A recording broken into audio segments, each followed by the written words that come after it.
Je suis le professeur Patrick Caillé, je suis chef de service du laboratoire de génétique chromosomique et moléculaire au CHU de Dijon.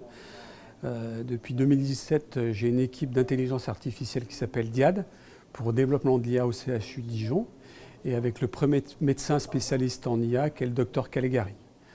Donc on a trois missions, une mission de recherche, une mission de formation, une mission d'animation. Donc formation, on a créé le DIU à santé, le DIU à générative. Animation, le Dataton IA for Care et le Data Kids. Et recherche, on travaille en génétique sur l'IA en santé.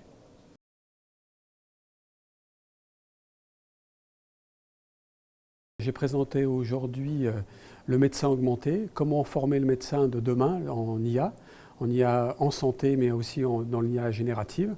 Donc avec différentes formations qu'on a créées au niveau de la France mais au niveau international. Donc on a créé le DU IA santé avec une quarantaine de professionnels de santé, une centaine d'heures, et le DIU IA générative en santé avec 80 heures, avec l'Université de Caen, l'Université de Nantes, l'Université de Paris, l'Université de Bourgogne, l'Institut for Smart Health, l'UMDPCS et le CHUM et l'École d'intelligence artificielle de Montréal.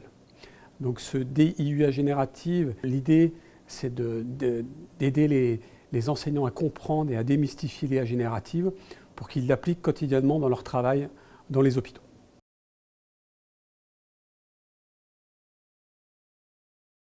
La vision de l'IA, c'est qu'elle sera omniprésente dans l'hôpital de demain.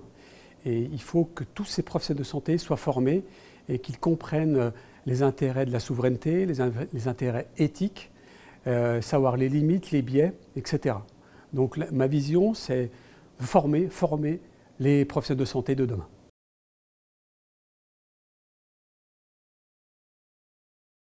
Les principaux défis, c'est, je verrais comme demain qu'un médecin vienne et qu'on lui propose une solution à sa problématique. Donc nous, c'est ce qu'on fait dans le cadre du Dataton IA for Care, c'est que les médecins viennent et on propose à la fin du Dataton une solution.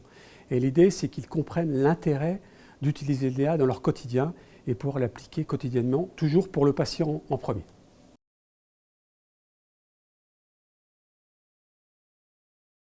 Pour ce qui est des usages, nous, on a créé à Dijon, à l'hôpital de Dijon, une solution pour les enfants atteints de cancer, pour l'alimentation, autorisée et non autorisée, ça s'appelle Croc-IA. Et cette IA générative, explique, même on peut faire demander aux enfants ou aux parents des enfants neutropéniques avec des aliments autorisés et non autorisés, s'ils peuvent manger ou pas cet aliment. Donc vous posez la question, est-ce que je peux manger du bœuf bourguignon? Il vous répondra oui. Est-ce que je peux manger du fruit de mer? Il vous répondra non. Donc c'est venu d'un besoin, donc toujours que ça vienne d'un besoin du service d'oncopédiatrie du CHU de Dijon pour la problématique. C'était sur une feuille et les patients, même les enfants, perdaient la feuille, donc ils appelaient souvent le service et maintenant ils appellent de moins en moins et ils utilisent cette application disponible sur smartphone, etc.